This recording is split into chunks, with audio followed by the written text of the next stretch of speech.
दोस्तों आप सभी का बहुत बहुत स्वागत है हमारे चैनल में। इस वीडियो के अंदर अभी हम लोग लूसेंट सामान्य ज्ञान इससे रिलेटेड जो है इम्पोर्टेंट 40+ क्वेश्चन इस वीडियो में देखने वाले हैं, जो कि आपके आने वाले एग्जाम से railway, group D, SSC, UP police, लेखपाल और आने वाले सभी प्रतियोगिता परीक्षा के लिए काफ़ी इम्पोर्टेंट है। तो दोस्तों आप इस वीडियो को बहुत ध्यान से लास्ट तक देखिए।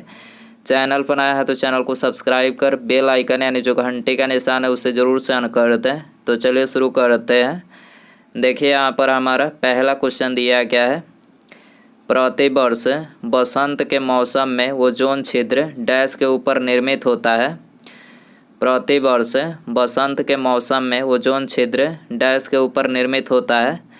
तो ये अंटार्कटिका के ऊपर जो है निर्मित होता है। करेक्ट आंसर ऑप्शन ए हो जाएगा। इसके अलावा ओजोन परत की बात करें तो ओजोन परत की खोज किसने की थी? चार्ल्स फैबरी और हेनरी ब्यूसन ने। ओजोन परत की खोज किसने की थी? चार्ल्स फैबरी और हेनरी ब्यूसन ने किया था। ओजोन परत समताप मंडल में पाया जाता है, जो पराबैंगनी किरणों से हमारी रक्षा करता है। ओजोन परत की मोटाई किस में मापी जाती है? तो डाबसन यूनिट में। ठीक है, आपको याद रखना है ओजोन परत की जो मोटाई होती है वो किस में मापी जाती है? डाबसन यूनिट में मापी जाती है। क्वेश्चन नंबर 2 है, मानव शरीर की सबसे लंबी हड्डी कौन सी है? मानव शरीर की सबसे लंबी हड्डी कौन सी है? तो जांघ की हड्डी, जिसे फीमर बोला जाता है, ये मानव शरीर की सबसे लंबी हड्डी है। इसके अलावा मानव शरीर की सबसे छोटी हड्डी पूछा जाए तो सबसे छोटी हड्डी जो होती है वो स्टेपिस होती है, जो कि कान में पाई जाती है। क्वेश्चन नंबर, इसके अलावा मानव शरीर की बात करें तो मानव शरीर में कुल हड्डियों की जो संख्या होती है वो 206 हड्डियाँ होती है। मानव शरीर में दोनों पैरों में 60 हड्डियाँ होती है। ठीक है, एक पैर में 30 हड्डी और एक पैर में 30 हड्डी, दोनों पैरों को मिलाकर टोटल 60 हड्डियाँ जो है मानव शरीर के दोनों पैरों में होती है। पैर की उंगलियों में 14 हड्डी, तलवे में 5 हड्डी, एड़ी में 7 हड्डी, फीबर, टिबिया, फिबुला तथा पटेला, इनमें जो है एक एक हड्डी होती है। हाथ पैर की हड्डी अनुबंधी कंकाल का उदाहरण है। खोपड़ी, कशेरुक दंड, उरोस्ती एवं पसलियों की हड्डियों अक्षीय कंकाल का उदाहरण है। क्वेश्चन नंबर 3 है, निम्नलिखित में से कौन सा तत्व कमरे के ताप पर द्रव होता है? निम्नलिखित में से कौन सा तत्व कमरे के ताप पर द्रव होता है?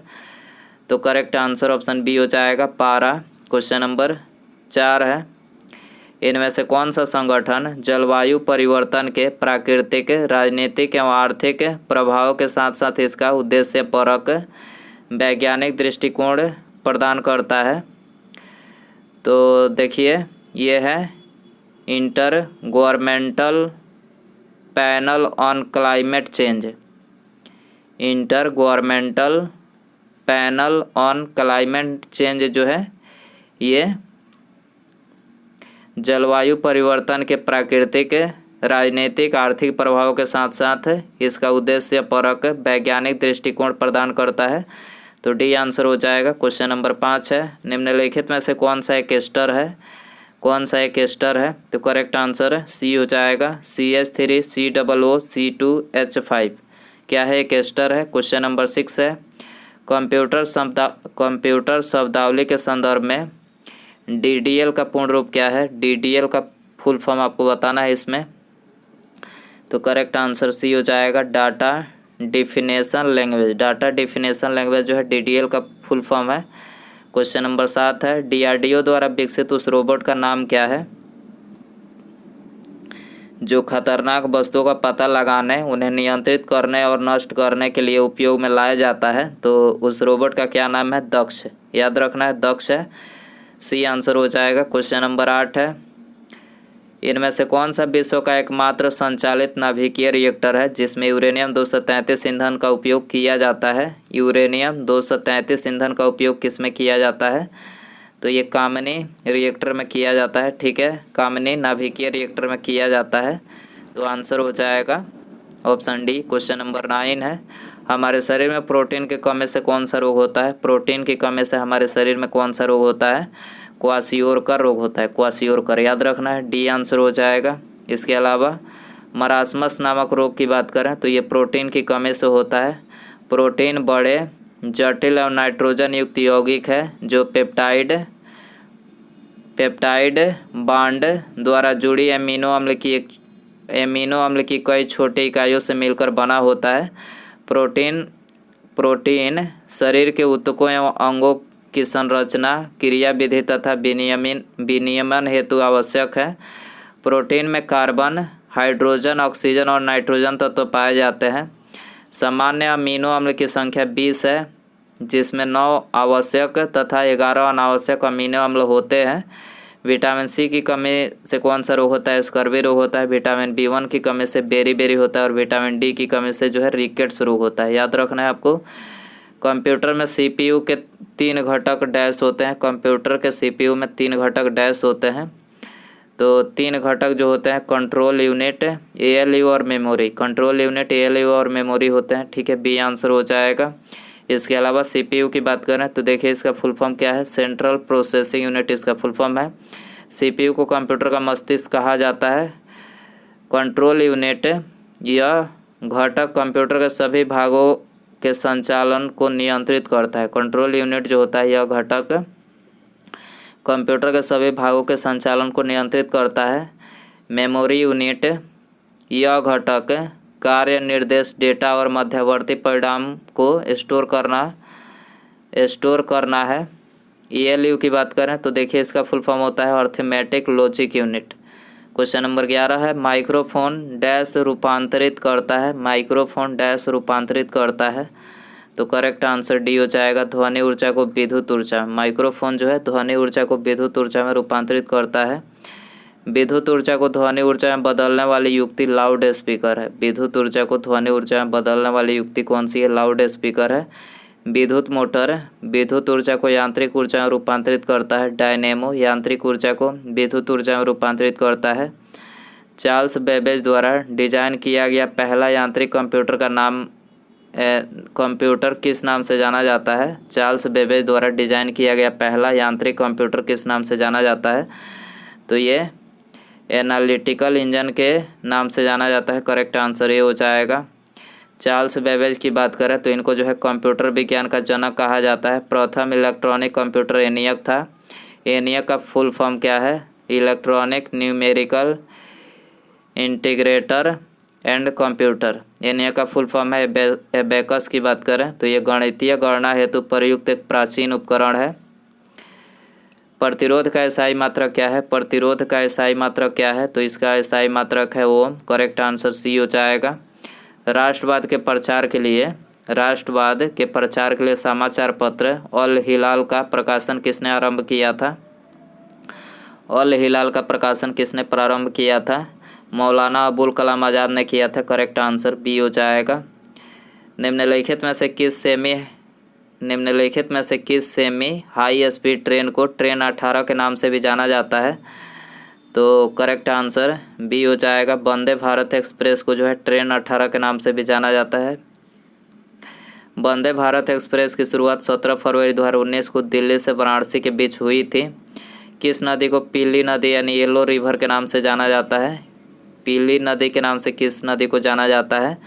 हंगाहो नदी को। हंगाहो याद रखना है। ये आंसर हो जाएगा। 17 है। कुतुब मीनार के पास स्थित कौन सी मस्जिद के बारे में यह माना जाता है कि वह दिल्ली में बनने वाली पहली मस्जिद थी? कुतुब मीनार के पास स्थित कौन सी मस्जिद के बारे में यह माना जाता है कि वह दिल्ली में बनने वाली पहली मस्जिद थी? तो कुब्बतुल इस्लाम मस्जिद। कुब्बतुल इस्लाम मस्जिद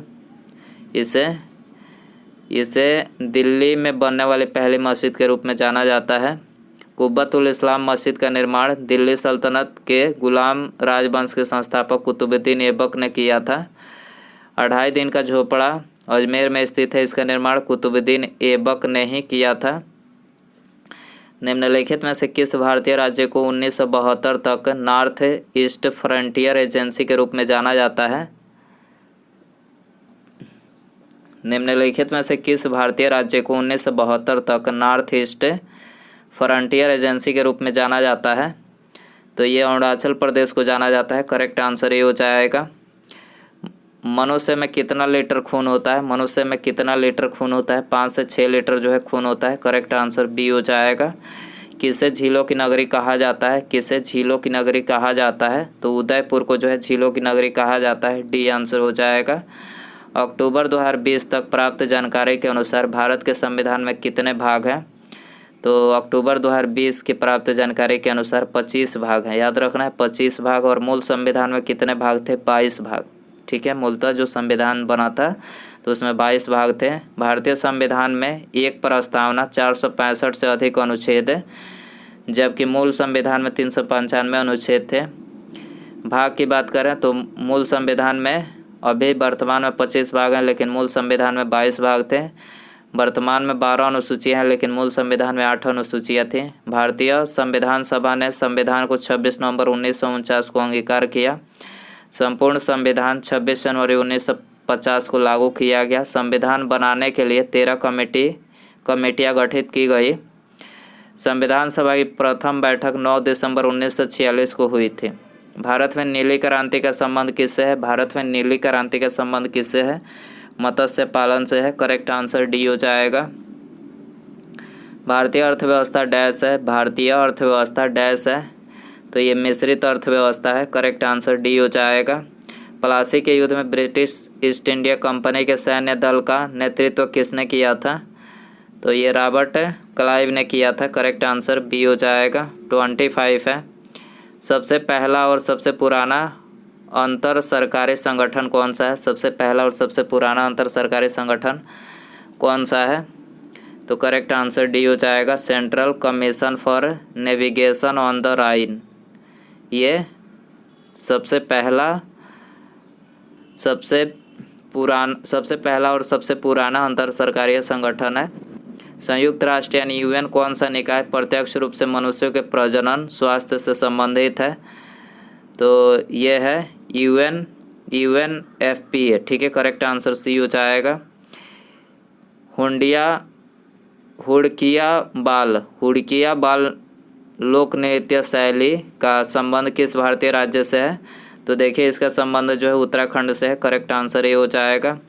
भारत में बचत बैंक खाते पर दी जाने वाली ब्याज दर डैश के द्वारा निर्धारित की जाती है। भारत में बचत बैंक पर दी जाने वाली ब्याज दर डैश के द्वारा निर्धारित की जाती है। तो ये संबंधित बैंक के द्वारा निर्धारित की जाती है। करेक्ट आंसर ये हो जाएगा। निर्मित और निर्यातित वस्तुओं को प्रशासन द्वारा निर्धारित मूल्य पर बेचे जाने हेतु दिल्ली में एक विशेष बाजार शेयर-ए-अदल की स्थापना किसने की थी? निर्मित और निर्यातित वस्तुओं को प्रशासन द्वारा निर्धारित मूल्य पर बेचे जाने हेतु दिल्ली में एक विशेष बाजार शेर-ए-अदल की स्थापना किसने की थी? तो इसकी स्थापना अलाउद्दीन खिलजी ने किया था। डी आंसर हो जाएगा। भगत सिंह और बटुकेश्वर दत्त ने दिल्ली केंद्रीय विधानसभा में स्मोक बम फेंके वे किसका विरोध कर रहे थे? तो देखिए ये trade dispute bill and public safety bill. Trade dispute bill and public safety bill का विरोध कर रहे थे। सी आंसर हो जाएगा। दोस्तों यदि आपको वीडियो पसंद आ रहा है तो प्लीज़ वीडियो को लाइक करें, अपने दोस्तों में शेयर करें, और चैनल पर नया है तो चैनल को सब्सक्राइब करके बेल आइकन यानी जो घंटे का निशान है उसे जरूर से ऑन करें।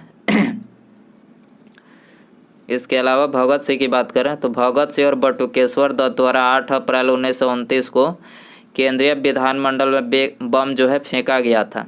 बम फेंकने का उद्देश्य बाहरी अंग्रेज सरकार तक जो है अपनी आवाज़ पहुंचाना था। बाहरी जो अंग्रेज सरकार थी उन तक जो है बम फेंककर अपनी आवाज़ को पहुंचाना था। साइमन कमीशन नवंबर 1927 में गठित हुआ था, जबकि 3 फरवरी 1928 को साइमन कमीशन भारत आया। इस कमीशन के सभी 7 सदस्य अंग्रेज थे, इसीलिए इसका विरोध किया गया था। भारतीय संविधान का कौन सा संशोधन मौलिक अधिकार के रूप में संपत्ति के अधिकार के उन्मूलन से संबंधित है? तो ये कौन सा संशोधन है? तो यह है 44वां संविधान संशोधन। करेक्ट आंसर डी हो जाएगा। हिंदी साहित्यकार मुंशी प्रेमचंद का मूल नाम क्या है? मुंशी प्रेमचंद का मूल नाम आपको बताना है। तो यह है धनपत राय। क्या है? धनपत राय। करेक्ट आंसर सी हो जाएगा। 1942 में भारतीय राष्ट्रीय कांग्रेस की ओर से निम्नलिखित में से किसने सबसे पहले भारत छोड़ो प्रस्ताव का मसौदा तैयार किया था? भारत छोड़ो प्रस्ताव का मसौदा किसने तैयार किया था सबसे पहले? महात्मा गांधी जी ने किया था। ठीक है, आंसर हो जाएगा ये। क्रिप्स मिशन के भारत लौटने के बाद गांधी जी ने भारत छोड़ो आंदोलन का प्रस्ताव तैयार किया। भारत छोड़ो आंदोलन के प्रस्ताव को 8 अगस्त 1942 को पास कर दिया गया। 9 अगस्त 1942 को आंदोलन शुरू हुआ था। ठीक है, 9 अगस्त 1942 को जो है ये आंदोलन शुरू हुआ था। और करो या मरो का नारा महात्मा गांधी जी ने तथा अंग्रेज़ों द्वारा भारत छोड़ो का नारा यूसुफ मेहर अली ने दिया था। करो या मरो का नारा किसने दिया था? महात्मा गांधी जी ने। जबकि अंग्रेजों भारत छोड़ो का नारा ये भी दिया गया था, यूसुफ मेहर अली के द्वारा ये नारा दिया गया था। निम्नलिखित में से किसे भारत के राष्ट्रपति द्वारा नियुक्त नहीं किया जाता है? तो राज्यों के जो मुख्यमंत्री होते हैं उनको भारत के राष्ट्रपति के द्वारा नियुक्त नहीं किया जाता है। राज्य के जो मुख्यमंत्री होते हैं इनकी नियुक्ति अनुच्छेद 164 के तहत राज्यपाल द्वारा इनकी नियुक्ति की जाती है। राज्यपाल राज्य का मुखिया होता है तथा मुख्यमंत्री सरकार का मुखिया होता है। याद रखना है आपको। निम्नलिखित में से कौन सा भारतीय रिजर्व बैंक यानी RBI का कार्य नहीं है?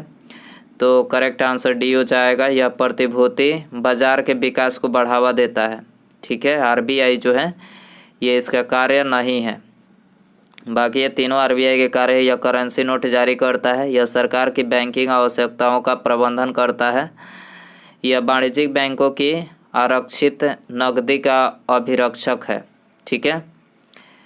मिश्रित कृषि की मुख्य विशेषता क्या है? मिश्रित कृषि की मुख्य विशेषता क्या है? तो देखिए इसकी जो मुख्य विशेषता वो है पशुओं का पालन और फसलों की खेती एक साथ करना। ये मिश्रित है। मिश्रित कृषि की मुख्य विशेषता है। तक्षशिला निम्नलिखित में से किस नदी के बीच स्थित है? तक्षशिला किस नदी के बीच स्थित है?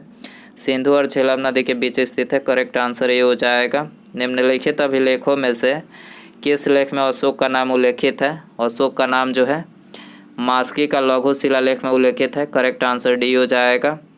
निम्नलिखित में से कौन सी ग्रंथि दुग्ध निष्कासन हार्मोन ऑक्सीटोसिन का स्रावन करती है?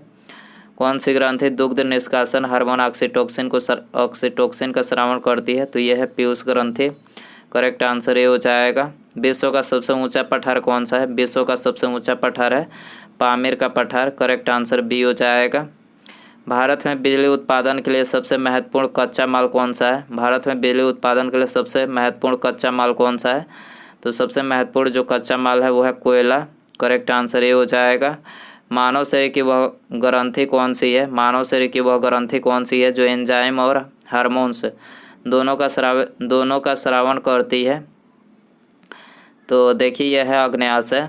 अग्न्याशय ग्रंथि जो है एंजाइम और हार्मोन्स दोनों का स्रावन करती है। करेक्ट आंसर ये हो जाएगा। उसके बाद यहाँ पर हमारा अगला क्वेश्चन है जहांगीर का मकबरा कहाँ स्थित है? जहांगीर का मकबरा कहाँ स्थित है? ऑप्शन है आपके पास काबुल, आगरा, लाहौर और दिल्ली। यदि आपको इसका आंसर पता हो तो कमेंट बॉक्स में ज़रूर बताएं। और वीडियो पसंद आया हो तो प्लीज़ वीडियो को लाइक करें, अपने दोस्तों में शेयर करें और चैनल पर आया है तो चैनल को सब्सक्राइब करके बेल आइकन यानी जो घंटी का निशान है उसे ज़रूर सेंड कर दें।